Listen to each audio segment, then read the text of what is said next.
Entonces, hoy empezamos con los teóricos de inmunología. Profe, Eu, te hago una consulta. ¿Los cocos gram negativos los vamos a ver con usted o los segundo trajo? parcial. En el segundo parcial. Ah, bueno, listo. En el segundo parcial. Siempre estuvieron en el segundo parcial los Ah, gonococo y meningococo. bueno, listo.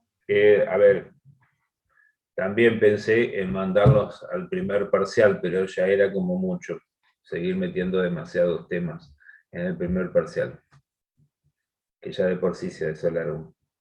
Bueno, vamos a empezar entonces con esta nueva etapa, con inmunología. ¿Ustedes ven esta ventanita que me aparece acá, molesta? Sí, Sí. profe. Y no sé cómo sacarla, te juro. Alejar la aplicación.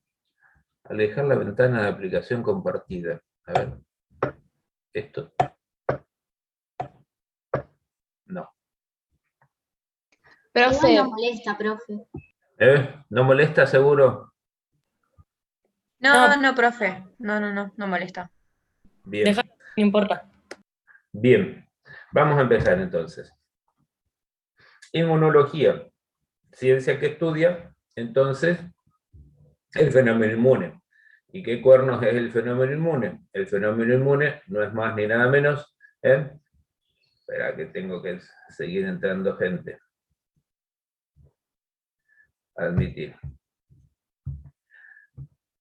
Son los mecanismos que a nivel humoral, celular y sobre todo molecular buscan reconocer lo propio de lo que no es propio y responder en el caso de que se presente esto último, lo que no es propio, con el fin de mantener la constitución orgánica original inalterada. Eso significa con el fin de mantener, de conservar, de no perder nuestro genotipo, la herencia que nos dejó nuestra madre y nuestro padre en el momento de nuestra concepción. Entonces,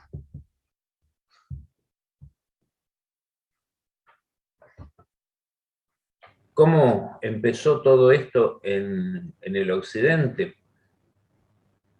Yo tenía otras diapositivas donde les mostraba que era viruela, ¿no? Era una cosa espantosa, que llegaba a matar a la gente, y si no la mataba la deformaba, porque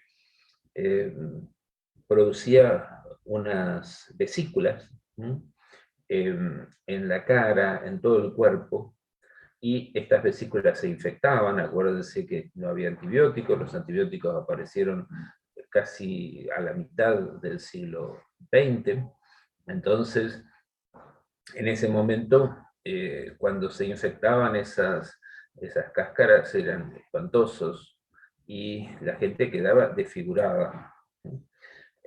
Hay una foto incluso de una momia egipcia que está con las marcas de la viruela.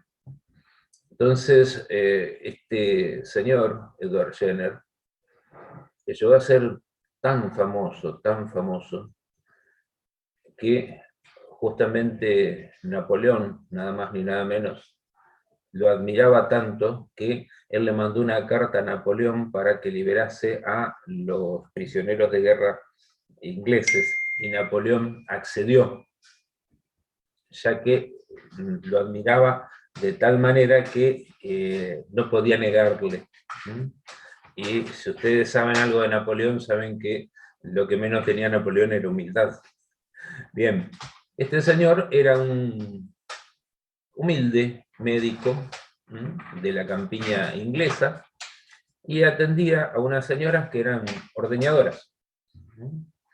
Entonces, estas personas no tenían la cara picada por viruela, y le sorprendió a Jenner por qué no tenían picado, siendo que había habido una gran epidemia de viruela.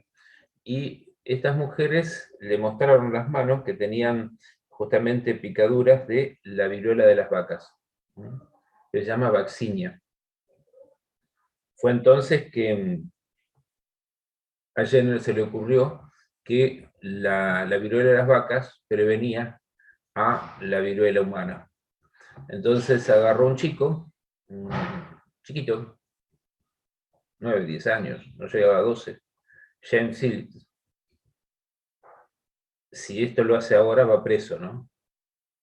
Lo inoculó con la viruela de las vacas, con el pus de la viruela de las vacas, y un tiempo después, cuando se curaron las heridas de la escarificación que le hizo, entonces le aplicó viruela de pacientes. Viruela de pacientes. El chico, James Phipps, no se enfermó. Entonces llegó a la conclusión de que la viruela de las vacas prevenía la viruela humana. Tuvo tan impacto, a favor y en contra, ¿no? Pero fue tal el impacto de esto, que fíjense que el 8 de mayo de 1980, la Asamblea de la Organización Mundial de la Salud declara erradicada la viruela. Fue la primera enfermedad que pudimos erradicar del planeta. Gracias a este señor, y ya les digo, fue una persona que fue observadora y en un momento en el cual no había nada, pero la enfermedad se llevaba a mucha gente. La clasificación de la inmunidad. Podemos decir que la inmunidad puede ser natural o artificial. La natural es la que no tiene intervención el hombre. Tenemos activa y pasiva. La activa es la que tenemos después de recuperarnos de una enfermedad.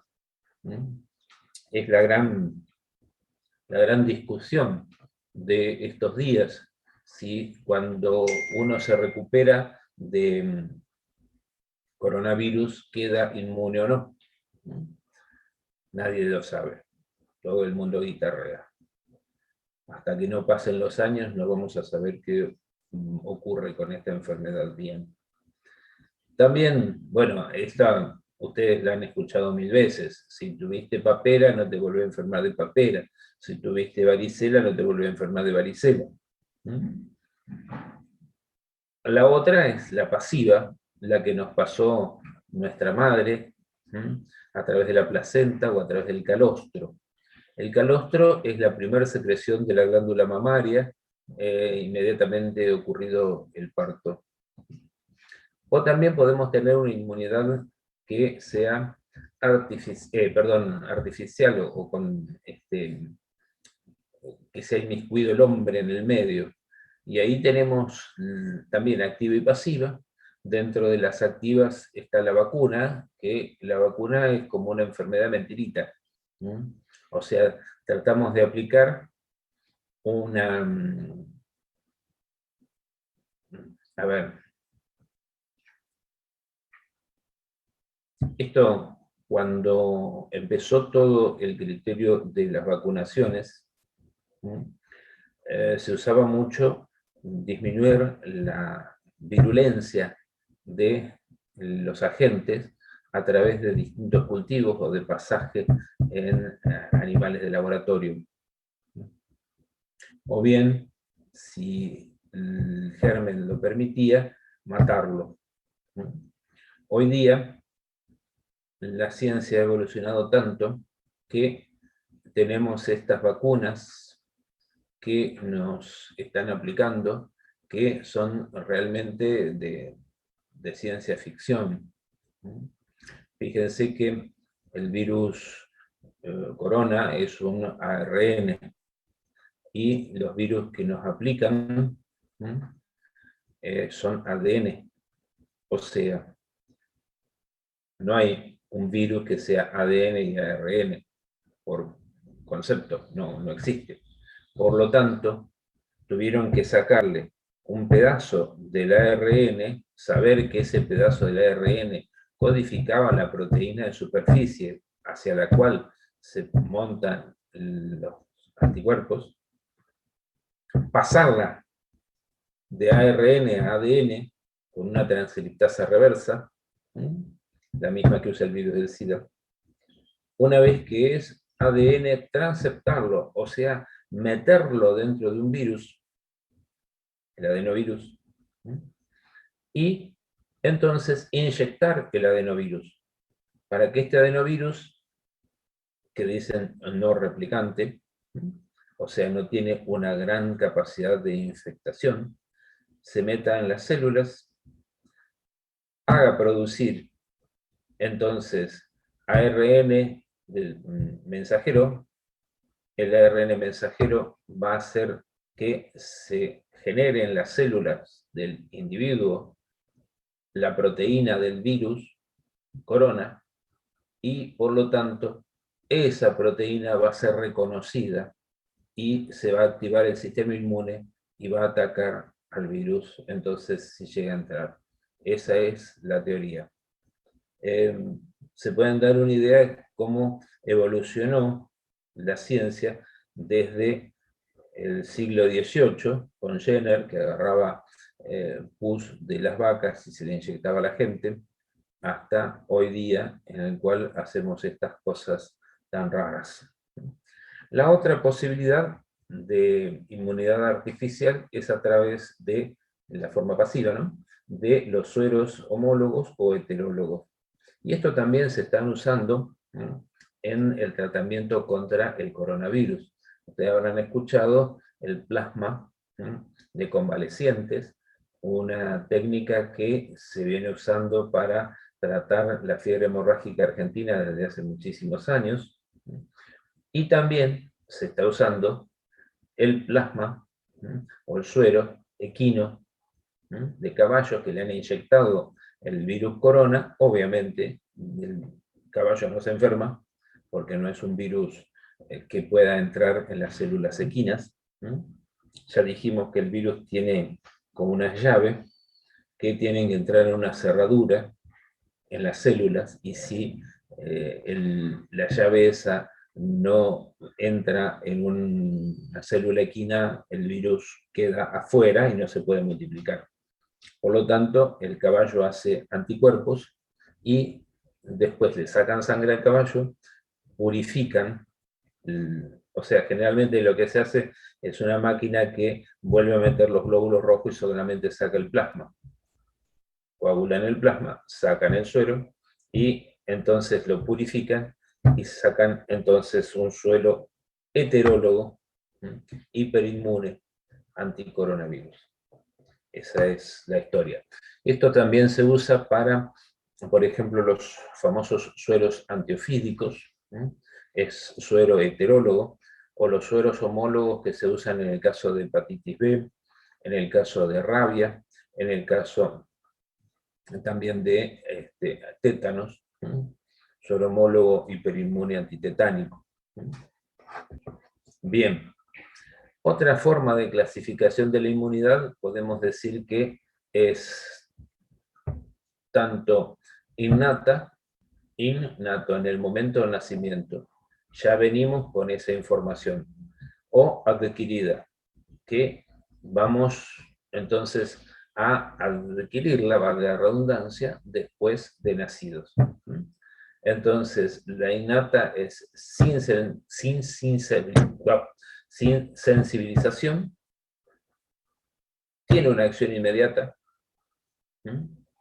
mientras que la adquirida necesita de la sensibilización y tarda en hacer efecto.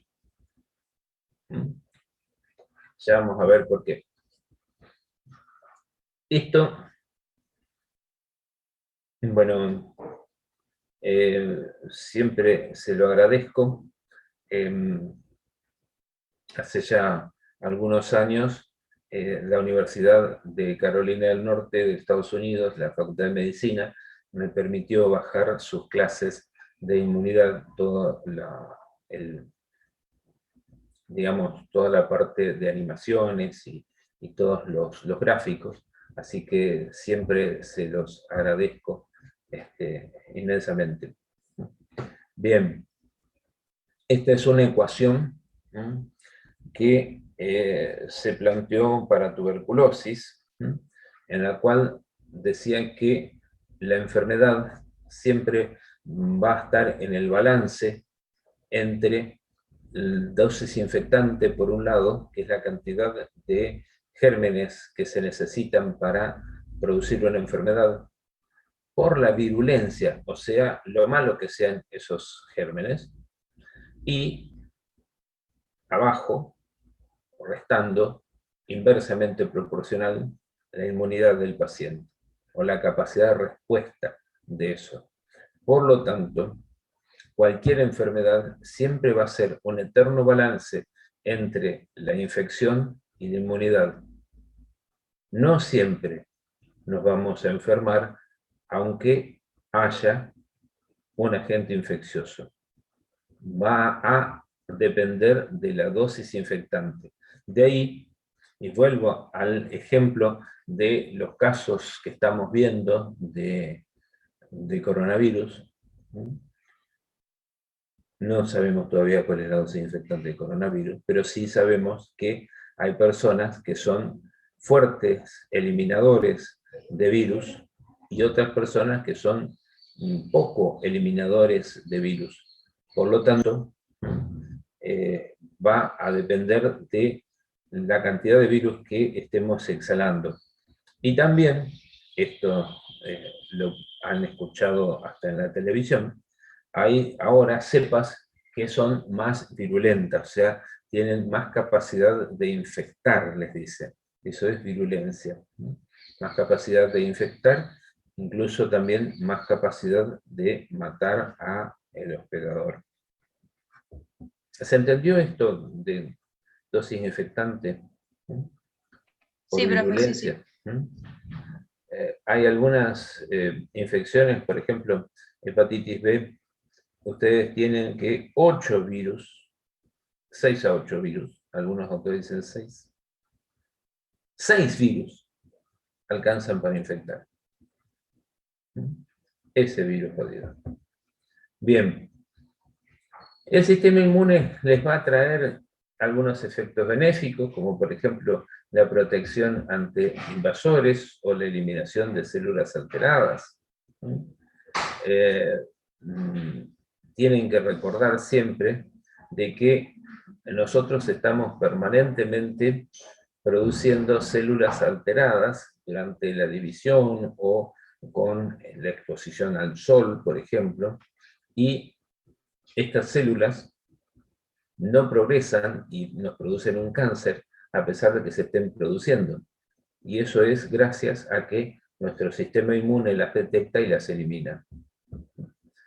No obstante a ello, el sistema inmune, decía mi profesor de Inmunología 2, que es el precio que pagamos para mantener la constitución orgánica original inalterada.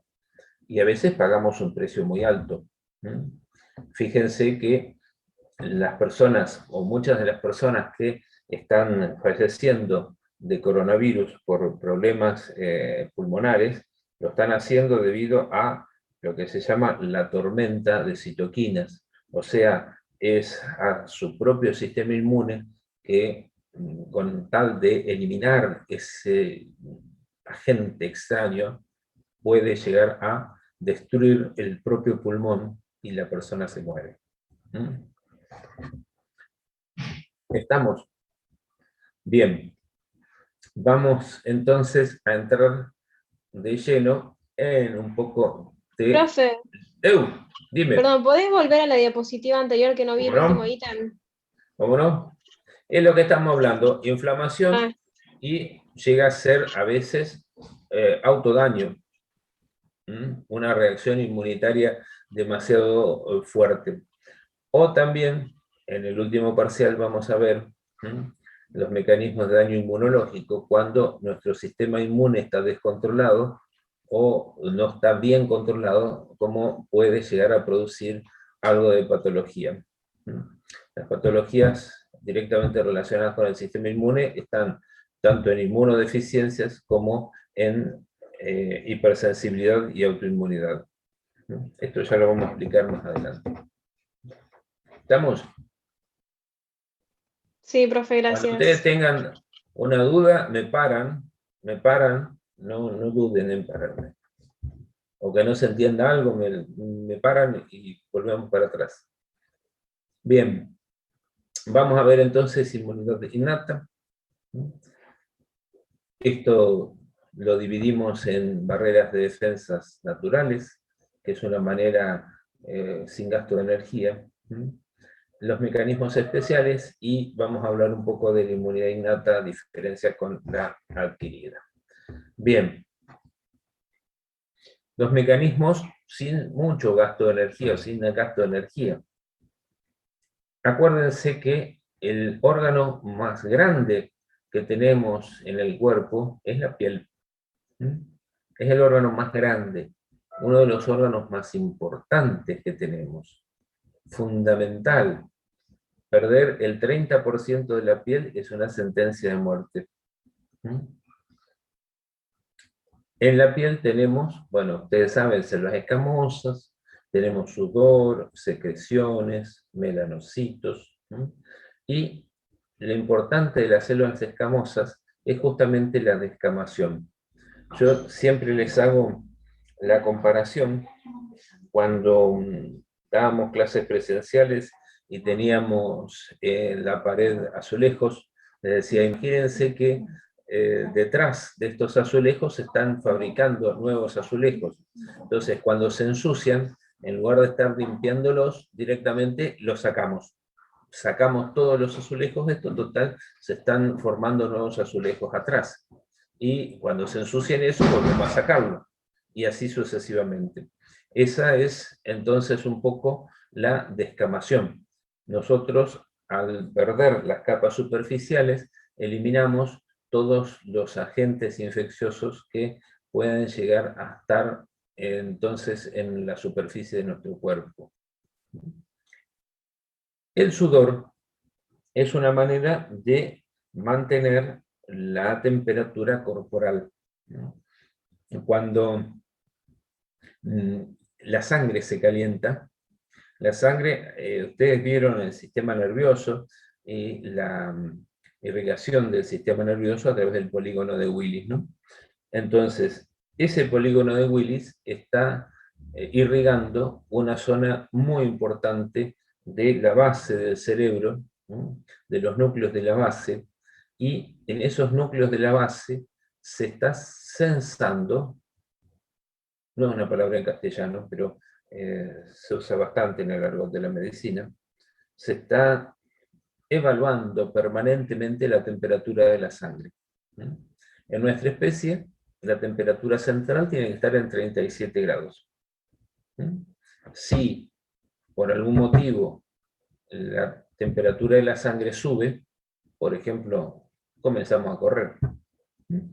Empezamos a correr, y la actividad física, sabemos por la parte de metabolismo, que cuando empezamos a romper las cadenas de hidratos de carbono, obtenemos energía, pero parte de la energía se pierde en forma de calor. Por lo tanto, vamos calentando la sangre, y cuando se entera el sistema nervioso central de que la sangre se calentó, entonces manda una orden a las glándulas sudoríparas para que empiecen a pasar el calor al agua. El agua se evapora y entonces se lleva un poco de calor. La otra forma es, bueno, aumentar la irrigación en las superficies, vasodilatación periférica se llama, para irradiar calor. Entonces por eso un ventilador nos refresca, porque al pasar el aire y llevarse el calor que está irradiando en la piel, nos va refrescando. Ahora, el agua no está como agua, sino es parte del suero, parte de la sangre. Por lo tanto, el sudor no es agua, sino es un líquido osmóticamente inferior a a la presión osmótica de la sangre, pero es salado. Entonces, al irse el agua, queda la sal en la superficie de la piel. Más de una vez, cuando eran chicos, ustedes se han pasado la lengua por la piel y vieron que era salada y ligeramente ácida. Esa sal produce una presión osmótica tan grande que, digamos, le hace la vida difícil a las bacterias que están sobre la piel. Lamentablemente, las bacterias que resisten eso son, por ejemplo, los estafilococos, ¿no? Que por más que transpiremos muchísimo, el estafilococo se nos mata de risa y sigue multiplicándose. Ahora, también nosotros tenemos secreciones sebáceas, ¿no? Hay algunas personas con piel grasa y otras personas con piel seca. La secreción sebácea es porque en nuestra anterior estado de especie, teníamos pelos en la piel, no éramos glabros como ahora. Entonces, el pelo tenía que lubricarse con una glándula sebácea. Al perder el pelo, nos quedó la glándula sebácea que produce esa sustancia ligeramente ácida debido a la presencia de ácidos grasos. Sobre todo los ácidos grasos de cadena 14 son muy importantes porque tienen una función antifúngica, o fungostática al menos. Cuando por algún motivo genético no producimos esos ácidos grasos de cadena 14, sufrimos generalmente de una enfermedad que se llama pitiliasis versicolor, que son unas manchas que cuando en el invierno nos miramos al espejo son de un color té con leche clarito, pero un poco más oscuro que el resto de la piel, y cuando nos ponemos al sol y nos bronceamos, esas manchas se vuelven más claras que el resto de la piel. Eso es un hongo, el Pityrosporum ovale, el mismo que produce la caspa, y que no nos vamos a deshacer nunca porque tenemos esa inmunodeficiencia. Somos carentes de ácidos grasos de cadena 14. Otra de las formas de defensa que tiene la piel es a través de los melanocitos que producen melanina, y que la melanina nos protege de la radiación solar, de la radiación ultravioleta. El tema es que, y esto hay que entenderlo, ustedes van a ser profesionales de la salud y tienen que entenderlo claramente, cuando nosotros nos exponemos en el mes de agosto, septiembre, una hora y media al sol, estamos contentos cuando nos miramos al espejo y decimos, oh, qué bien, ya me bronceé, estoy colorado. No, no están bronceados. Lo que hicieron fue irritarse la piel, y lo que tienen una tremenda inflamación debajo de la capa cutánea. Lo que estuvieron haciendo es exponer en exceso las células basales a la radiación solar. Entonces, si hacen algo más, digamos, lento, y le dan tiempo a los melanocitos a producir melanina, y esta melanina se va esparciendo en la piel, entonces van protegiendo las células basales, y de esa manera no tenemos los daños que podemos llegar a tener en la piel. La gente cuando está muy arrugada porque tomó mucho sol es que se le murieron las células basales. Bien. Por supuesto, lo que me olvidé fue la enorme importancia que tiene la solución de continuidad, ¿no? La solución de continuidad significa que un continuo en la piel que nos recubre totalmente y que no hay nada que corte esa solución de continuidad. Si tuviésemos cuernos como las vacas, ahí entonces fisiológicamente se suspendería la solución de continuidad. Eso nos pasa a nosotros en la boca, en la mucosa. Bien, el tracto gastrointestinal generalmente el esófago son células cilíndricas, no hay demasiado en el esófago, es un órgano de paso. Pero en el estómago tenemos un componente que es fundamental, básico para nuestra vida, que es el ácido clorhídrico.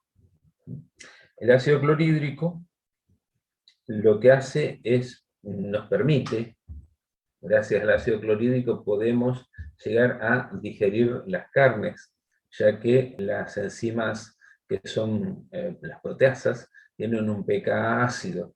Si no tuviésemos ácido clorhídrico, no podríamos digerir bien las proteínas.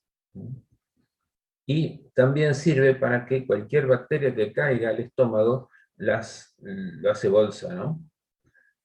Hay algunas, sobre todo parásitos, que han desarrollado el mecanismo de tener una cáscara por fuera, lo vamos a ver en parasitología en el último parcial, y que cuando pasan por el estómago justamente libera al parásito porque digiere la cápsula que lo está cubriendo. Pero bueno, todo tiene su talón de Aquiles. Una vez que pasamos el estómago, nos encontramos con las sales biliares, que las sales biliares van a estar también, y las enzimas pancreáticas, van a estar relacionados con la presencia del ácido clorhídrico en el estómago. Es tan importante ese ácido clorhídrico para todo el resto del intestino que justamente va a estar regulando la cantidad y la calidad de las bacterias en el colon. Bueno, ya sabemos, las sales biliares son como detergentes, las enzimas van a destruir aquello que haya empezado el ácido clorhídrico. Dejamos la boca para el final. Pulmón. Básicamente, yo acá pongo pulmón, pero es todo aparato respiratorio, ¿no? En el aparato respiratorio nosotros tenemos los pelos de la nariz. Acá, en la nariz, entonces estos pelos horribles que dan un aspecto espantoso, pero gracias a esos pelos, todo lo que sea algo grande, burdo, suciedad gruesa, queda pegado a esos pelos. No permite que pase. Lo que pasa de la suciedad, entonces, queda pegado en el moco que producen las células caliciformes. Ese moco es transportado por los cilios, por las células ciliadas, que baten a dos velocidades distintas. Baten rápido hacia el istmo de las fauces y lento en sentido contrario. Rápido, lento. Rápido, lento. Entonces va pasando el moco de la nariz hacia atrás y desde abajo hacia arriba, para entonces que el moco llegue a la fauce y lo deglutimos. Entonces mandamos toda la porquería que estuvimos respirando al estómago y el ácido clorhídrico lo hace bolsa. De esa manera se limpia el aire. Se humidifica, ya que cuando ustedes, acuérdense que cuando salen y hace mucho frío, pero mucho frío, y están respirando y le empieza a caer como unas gotitas de agua salada, que cuando éramos chicos le llamaban las velitas. No sé si se tienen que llamar así. Pero bueno, le empieza a salir una agüita. Eso es debido a que, como el sistema nervioso que está en las mucosas se enteró de que el aire está haciendo muy frío, entonces aumenta la irrigación periférica a nivel de la mucosa nasal y de esa manera calienta y humidifica el aire. Pero muchas veces esa desesperación por que el aire entre caliente a el pulmón lleva a que se produzca un transudado, que se lo voy a pasar a explicar el jueves, que es un transudado. Pero es una ultrafiltración debido a la mayor irrigación que ocurre. Entonces, se humidifica y se calienta. Bien. ¿Por qué pongo esto acá? Porque quiero explicarles qué es lo que es dentro nuestro y qué es lo que es fuera nuestro. Fíjense una cosa. Nosotros originariamente teníamos dos capas. Un ectodermo y un mesodermo. Luego, entre medio, se generó una capa intermedia, mesodermo, endodermo, ectodermo. Después, como decía mi profesor, esto era como una zapatilla que se pliega, se enrolla y cerramos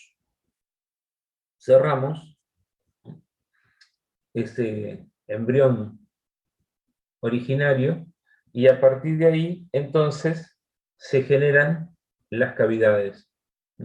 A partir de ahí se genera el tracto digestivo. Pero esto les tiene que dar una idea de que el tracto digestivo sigue estando fuera nuestro. Por más que pasa por dentro, lo que es realmente dentro de nuestro organismo es lo que está entre lo que deriva del endodermo y lo que deriva del ectodermo. Todo lo que esté entre las capas de endodermo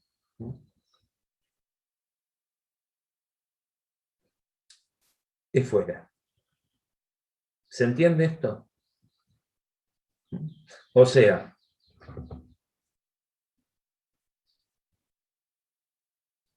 si nosotros lo simplificamos tanto, todo lo que sea que entra por la boca y sale por el ano, pasó por fuera nuestro. Las enzimas lo que hacen es esas sustancias grandes, como las bacterias, ¿se acuerdan? Esas sustancias grandes llamadas proteínas, las pasan a polipéptidos, luego a péptidos chiquititos o aminoácidos, y entonces el ZUP lo absorben. Pero el resto queda fuera, en el tubo digestivo, pero fuera. La parte respiratoria es lo mismo.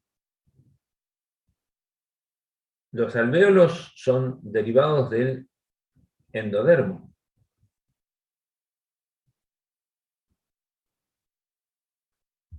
Todo lo que sea, por ejemplo, urinario, genitourinario, son capas que derivan y que siguen estando fuera nuestro.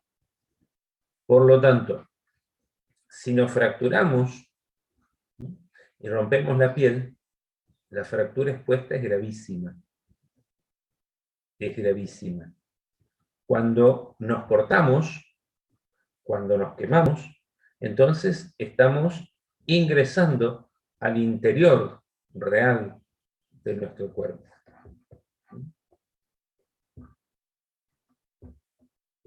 Entonces, acá me faltó algo,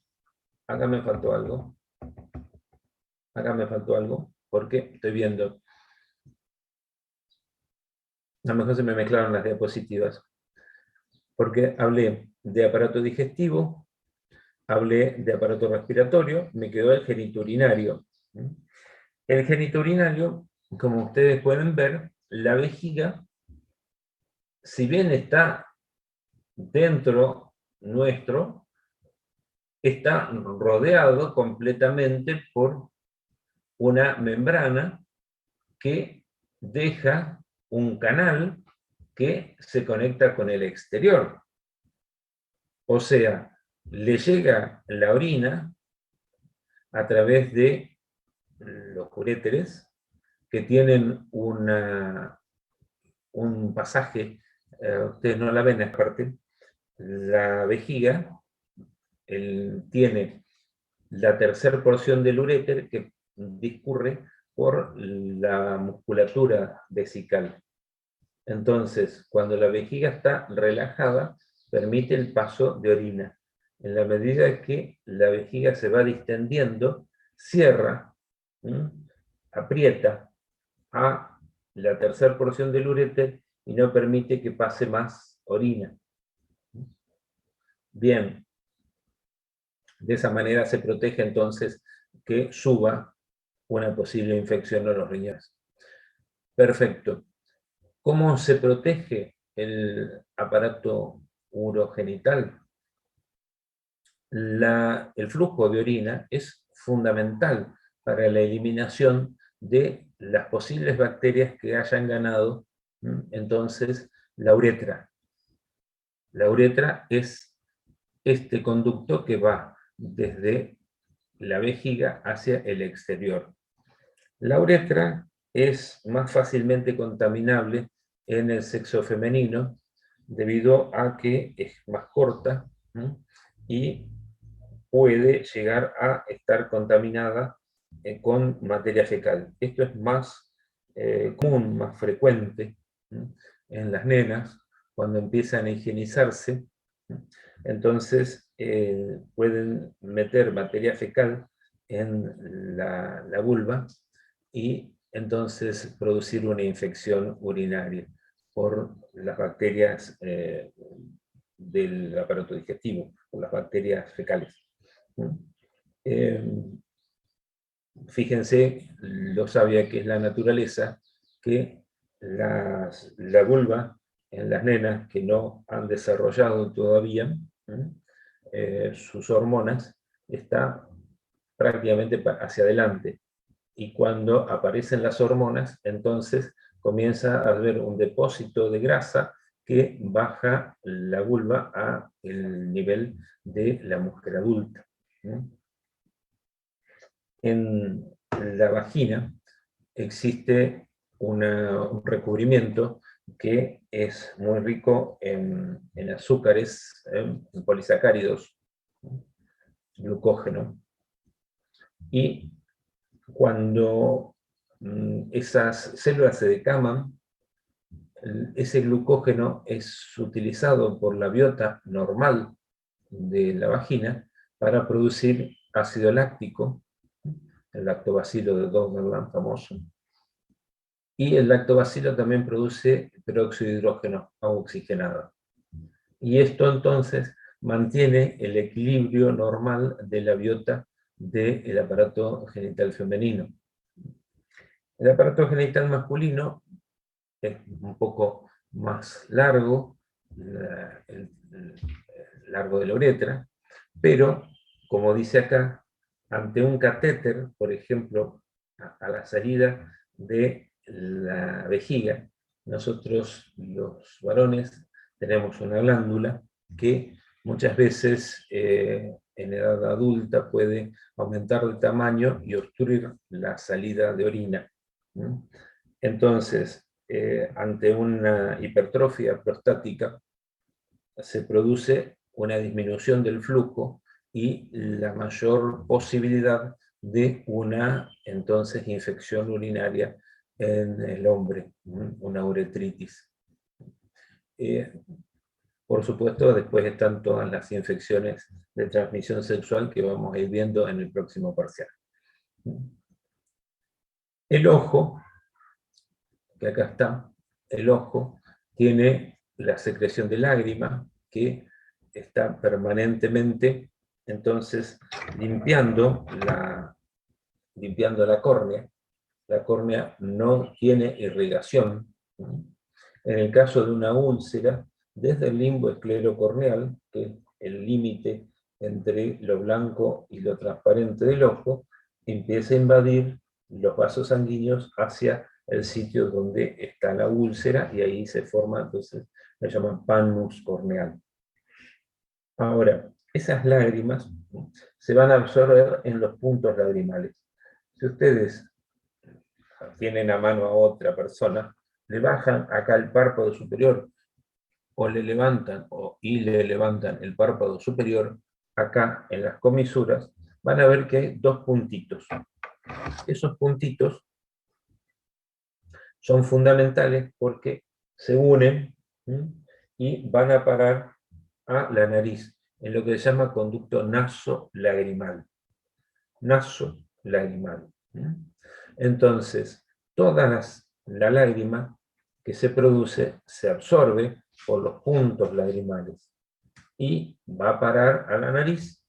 La nariz, como ya vimos, las células ciliadas, el moco lo lleva hacia el istmo de las fauces, lo tragamos, lo mandamos al estómago. Les habrá pasado, sobre todo si fueron a ver un rally, eso que le tiran cualquier cantidad de tierra, que a la noche tienen las famosas legañas en las comisuras, que es lo que no pudo pasar por el punto lagrimal y quedó instalado en la comisura. O bien, cuando se suena en la nariz y han estado en un lugar muy polvoriento, van a ver que ese moco sale marrón, oscuro, debido a, entonces, que quedó pegado en el moco normal, quedó pegado todo ese polvillo que no tenía que entrar a los pulmones. Eso es la razón por la cual cuando, por ejemplo, las chicas están mirando una novela que se está muriendo el protagonista y le tira la mano, empieza. ¿Por qué? Porque están aumentando la secreción lagrimal, están llenando el conducto nasolagrimal y entonces tienen que estar aspirando para mandar toda esa lágrima en exceso atrás al istmo de las fauces y tragarlo. O cuando pasan y hay mucho humo, también se irrita la córnea, se produce inmediatamente lágrima para lavar la córnea y empieza el exceso de lágrima se tiene que absorber a través de la nariz.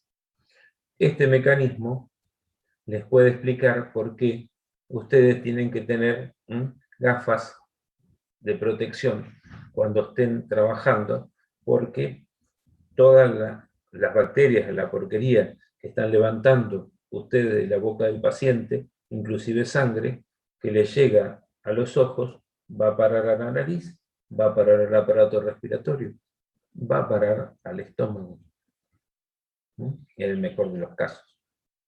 Por esa razón, para prevenir los problemas de coronavirus, les dice que tienen que tener gafas de protección o incluso esa máscara.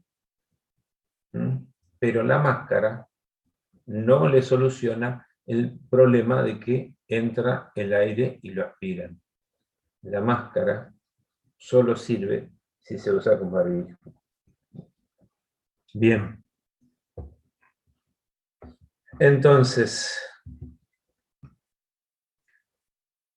fíjense una cosa, la inmunidad innata tiene la gran ventaja de las barreras físicas, la adaptativa no. La inmunidad innata tiene los elementos protectivos que vamos a ver ahora a continuación. La inmunidad adaptativa va a tener anticuerpos, pero una vez que se ha producido todo el maneje en la inmunidad innata. Igual que la inmunidad innata tiene una gran cantidad de células disponibles para hacer frente a las infecciones y la inmunidad adaptativa tiene nada más ni nada menos que linfocitos T y B. Acá estaba, se me chispoteó, esta diapositiva tenía que haber estado antes. Bien. Sigamos. Yo sigo mucho a este autor, Roy, y Roy los últimos, las últimas ediciones de sus libros, le ha puesto mucho, pero mucho hincapié a la inmunidad innata. Dice, y se los leo textual: vivimos en un mundo potencialmente hostil, colmado por un número sorprendentemente grande, de agentes infecciosos, de formas, tamaños, composición y agresividad diversos que, sin duda, nos utilizarían como refugio para propagar sus genes si no hubiésemos desarrollado un mecanismo de defensa. O sea, si no tendríamos las defensas, seríamos como una placa de Petri. Ellos son igualmente eficaces y exitosos, con la excepción de muchas infecciones parasitarias, en las cuales la situación se describe como una tregua incómoda y a menudo incompleta. Muchos parásitos pueden vivir dentro nuestro sin producirnos enfermedad.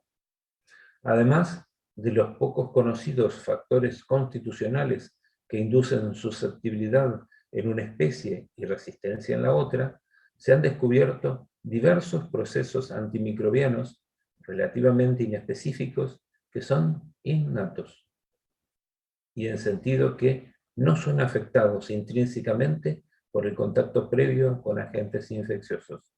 Y estos mecanismos antimicrobianos son increíblemente útiles para no solamente la inmunidad, sino para muchas otras cosas. La inmunidad innata no depende de los anticuerpos, no depende de los antígenos, va a estar siempre, va a responder inmediatamente, mientras que la inmunidad adaptativa tarda. Por esa razón, si nosotros nos llegamos a pinchar con un clavo oxidado, tenemos que hacernos suero, porque hasta que la inmunidad adaptativa o adquirida comienza a trabajar, van a pasar 15 días. En ese tiempo nos hemos ya muerto de tétano. Por lo tanto, tenemos que hacernos suero monohiperinmune, defensas que hizo otro humano y que nos pasa mediante un pago bastante importante a la farmacia para hacernos el Gamatet. Bien, el problema de la inmunidad innata es que no deja memoria inmune. Está siempre, va a responder siempre, pero no hay memoria. Por lo tanto, siempre nos vamos, si no es por la adaptativa, siempre nos estaríamos enfermando del mismo agente. Mientras que lo que tiene de bueno la adaptativa es que evita que volvamos a enfermarnos de ese agente infeccioso. Entonces, si nosotros tenemos una persona expuesta a un agente, la inmunidad innata responde bien, la persona no se enferma. Hace inmunidad adaptativa y punto. Pero si la inmunidad innata no es lo suficientemente importante como para evitar que nos enfermemos, la persona se enferma.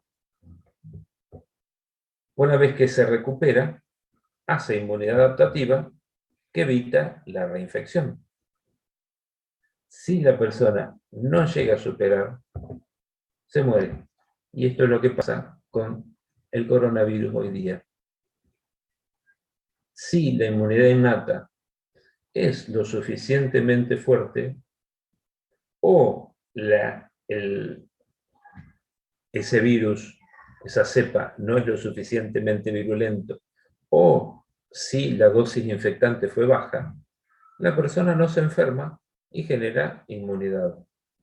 Mientras que si la dosis infectante es alta o es muy virulenta la cepa, nos enfermamos. Y ahí puede ser que llevemos a la muerte si no logramos superar la infección. La protección de un organismo contra las agresiones internas y externas se basa en la capacidad justamente del sistema innato para discriminar lo que es y lo que no es peligroso. Las señales inocuas son las proteínas normales. Por ejemplo, nuestras proteínas o las proteínas de los alimentos que pasan rápidamente. También las bacterias comensales que han inducido tolerancia. Y ahí vamos al caso de las bacterias que están en nuestra boca. Las bacterias de nuestra boca hemos desarrollado tolerancia hacia ellas y van a seguir estando toda la vida las mismas bacterias que asumimos, toleramos en el momento que erupcionamos los dientes. Esto fue motivo de mi tesis doctoral. Llegué a la conclusión de que todas las personas tienen uno, a lo sumo 4 genotipos distintos. No hay manera de sacarle esos genotipos. Si le esterilizás la boca con antibiótico y le intentás colocar un genotipo que no sea, por ejemplo, tan cariogénico, al poco tiempo eliminó el tipo no cariogénico y volvió a tener su bacteria cariogénica, por la tolerancia del sistema inmune. Las señales de peligro incluyen los agentes patógenos, los derivados de las señales propias del estrés celular o de peligro, que ahora la vamos a ver, las agresiones ambientales, radiación ultravioleta, calor, frío extremo, ambiente contaminado con polvo, con sustancias tóxicas. De ahí que siempre también yo les digo, nunca mezclen detergente con lavandina porque liberan el cloro y pueden hacer una tremenda fibrosis pulmonar. El conjunto de estructuras potencialmente agresivas se denominan PAMs, que se llaman patrones moleculares asociados a patógenos, o también conocido como MAMPs, patrones moleculares asociados a microbios. El objetivo es ser la primera línea de defensa de respuesta rápida. El problema es que no es específica.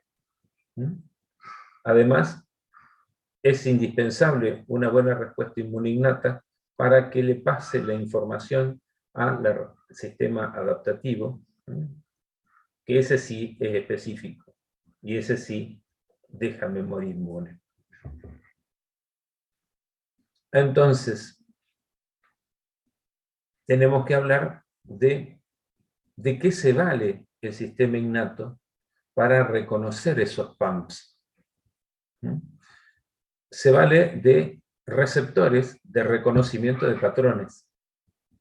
Acuérdense, PAMs son patrones moleculares asociados a patógenos. Los PRRS son receptores, acuérdense en inglés se lee al revés, receptores de reconocimiento de patrones, o receptores que sensan, que sienten, que buscan señales de peligro. Y ahí tenemos factores que son extracelulares, que pueden ser endosomales. Acuérdense que todo lo que esté encerrado en membrana está fuera de la célula, lo mismo que pasa con, por ejemplo, la vejiga con nosotros. Y los receptores tipo lectina C, o los intracelulares, de los cuales tiene enorme importancia en odontología los nodes. Los nodes. Los que vayan a hacer la especialidad de endodoncia y van a vivir de la endodoncia, van a vivir de la reacción de los nodes. Los que vayan a hacer ortodoncia van a vivir de la reacción de los nodes. Después, bueno, hay un montón de receptores más. Todo empieza con esta señora, Christiane Newsline Boldheim. Esta señora estudiaba la genética en mosca de la fruta, la Drosophila melanogaster. Drosophila melanogaster es la mosquita que ustedes van a encontrar, sobre todo en el verano, si dejan la fruta afuera de la heladera, y de manera primera, medio que se madura mucho una, y van a encontrar un montón de mosquitas chiquitas. Esa es Drosophila melanogaster. Resulta que esta señora estaba estudiando los genes junto con este otro señor, que, bueno, él es norteamericano, entonces sería, no me sale, en alemán sería Bischoff, Eric Bischoff, y Edward Lewis. Edward Lewis estaba estudiando los genes en los embriones humanos, mientras que Bischoff y Boldheim estaban estudiando en Alemania los genes en la mosca de la fruta. En un momento descubren unas proteínas que eran fundamentales en el desarrollo de la mosca, de lo contrario no producían el desarrollo cráneo-caudal. Y cuando descubren esos genes, descubren esa proteína, dicen una expresión alemana, que es "Das war ja toll". Qué bueno que es esto. Esto sí que es bueno. Entonces le quedó la proteína genial, espectacular, buena, toll, en alemán. Oh, sorpresa. Unos años después descubren que esa proteína toll es fundamental porque cuando las moscas pierden esa proteína o la expresan poco, mueren por infecciones fúngicas. Y la mayor sorpresa la tuvieron, por ejemplo, Janeway, cuando encuentran que el humano también tiene ese tipo de proteínas. Pero no era posible de que los humanos, como pináculo de la evolución, tuviesen la proteína toll de las moscas de la fruta. Entonces por eso le pusieron parecida a toll, toll-like. Hay descriptas 13, de las cuales 11 están en el humano. Y se le dice toll-like receptor y reconoce distintos pumps. Esta es una. Esta es una. Y fíjense que este dominio tiene muchas leucinas y por eso es dominio, ¿no?, rico en leucinas repetidas.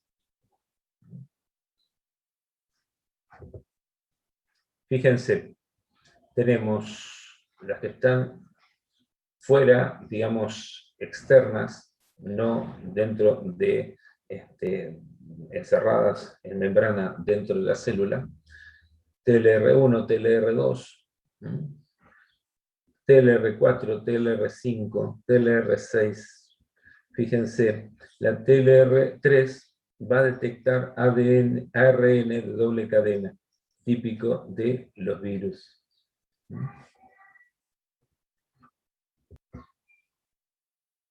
TLR7, 8, 9 y 10 están dentro, ¿no?, de vesículas en la célula.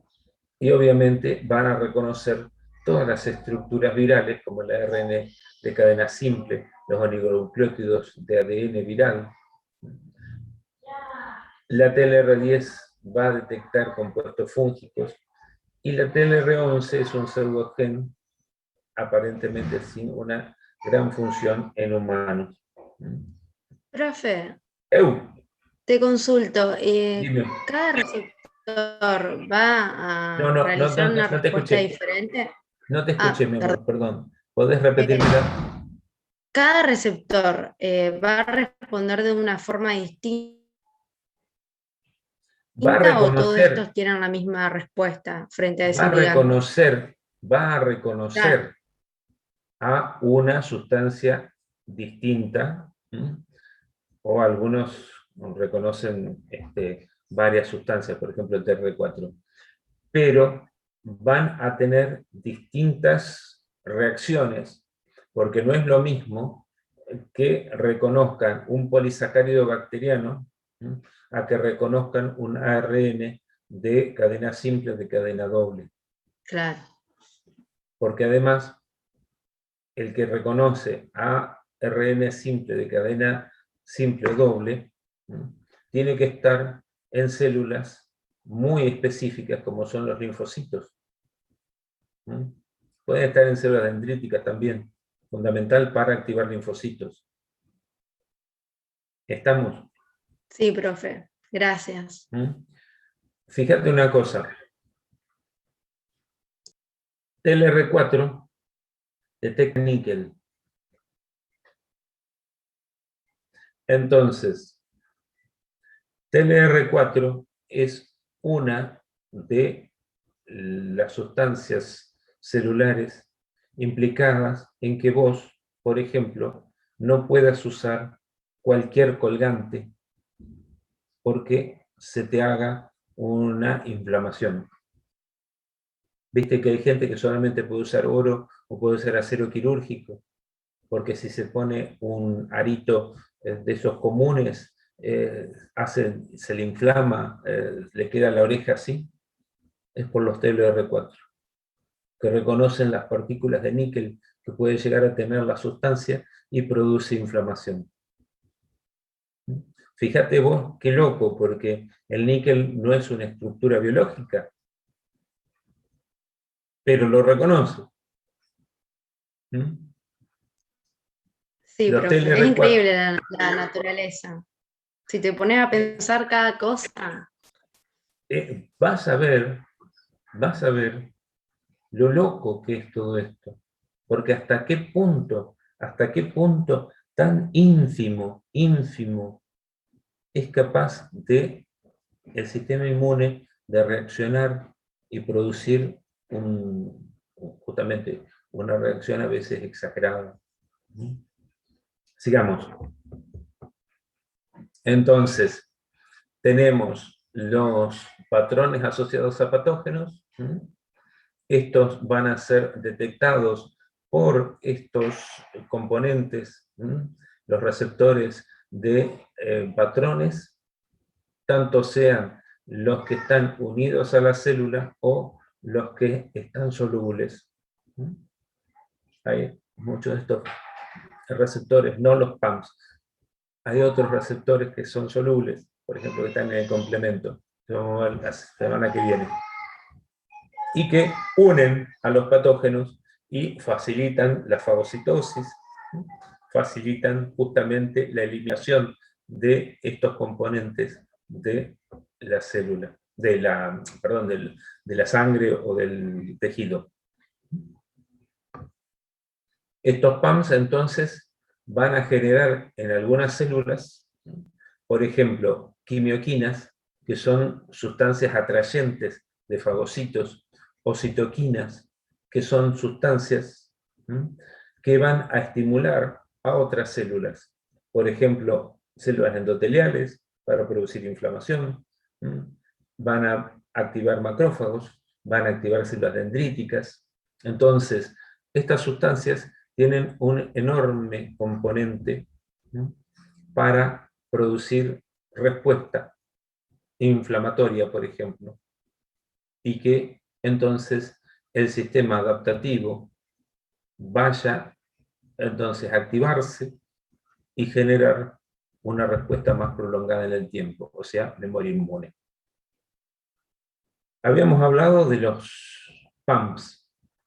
Vamos a hablar ahora de los DAMPs.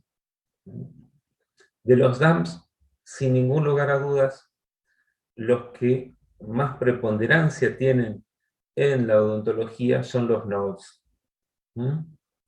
Las proteínas de oligomerización que unen nucleótidos 1 y 2. ¿Por qué? Porque estos nodos son muy comunes en células, como por ejemplo las células del periodonto.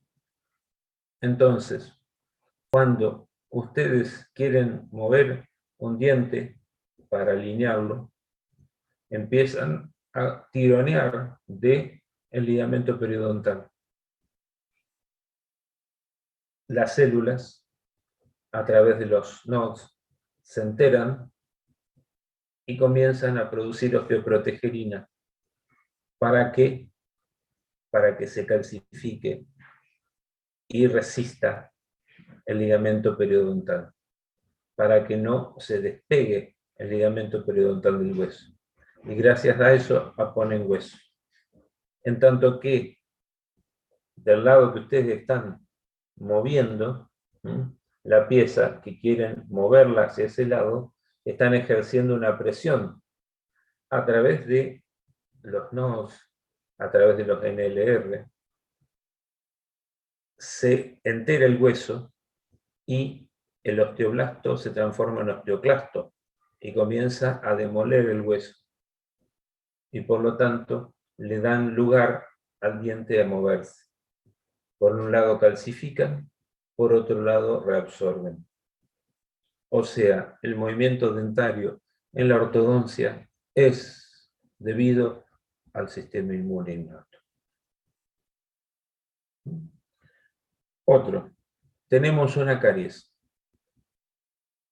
Tenemos una caries en un molar, por lo tanto acá tenemos multiplicación de los Streptococcus mutans, por ejemplo, Streptococcus sobrinus.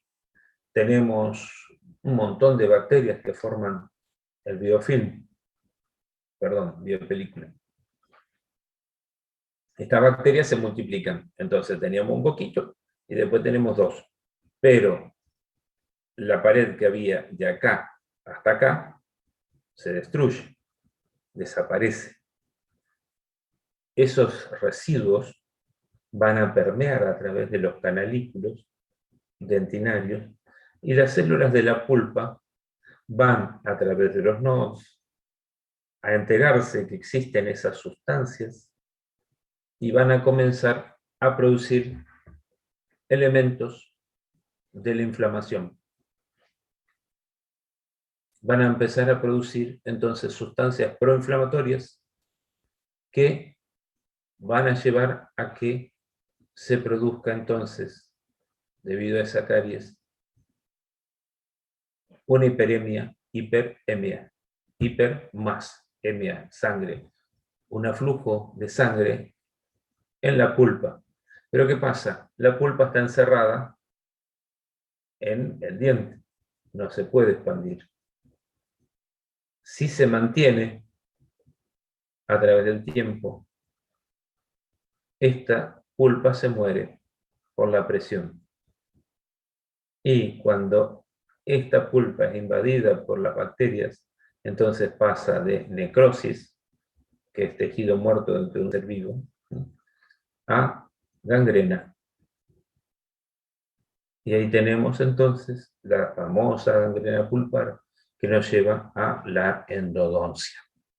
O sea, aquellos de ustedes que vayan a hacer endodoncia para vivir de su vida profesional, le van a deber su salario, le van a deber su comida al sistema inmune de sus pacientes. Entonces, cuando los brutos le pregunten, ¿qué tiene que ver el sistema inmune con la odontología? Todo. Todo. Porque la odontología trabaja en un humano completo, no trabaja en un diente. Bien. Bien, vamos a dejar ahora acá porque después ya nos tenemos que meter en las otras. Tengo que explicar lo que es el inflamosoma y prefiero hacerlo más tranquilo, que no me esté corriendo la hora, porque faltan 3 minutos para que se termine la hora y media. ¿Dudas? ¿Comentarios? críticas. Che, despiértense.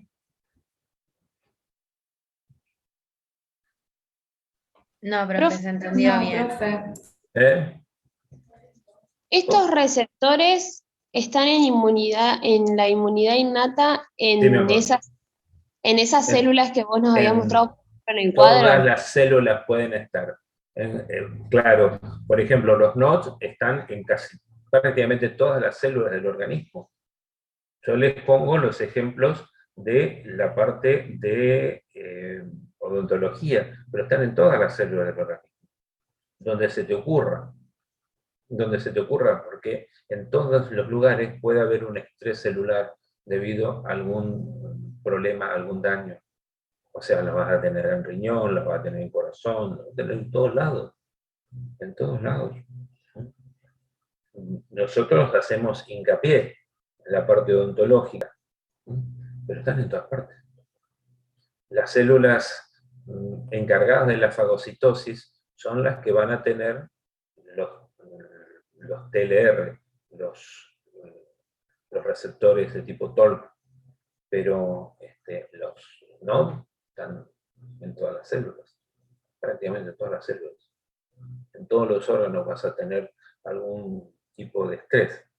No lo vas a tener, creo que, en las células de la córnea. No he visto ningún trabajo en células de la córnea, pero no me atrevería a decir que no están, porque forman parte de esos sensores internos que tiene cada célula de tu organismo para darse cuenta que hay un estrés, que hay un peligro, que hay algún tipo de actividad que puede llevar a un daño primario. ¿Está? Sí, profe, gracias. Bueno, niñitos, los veo si Dios quiere el jueves.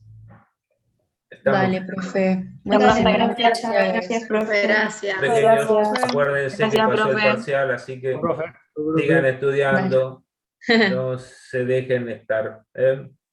Adiós.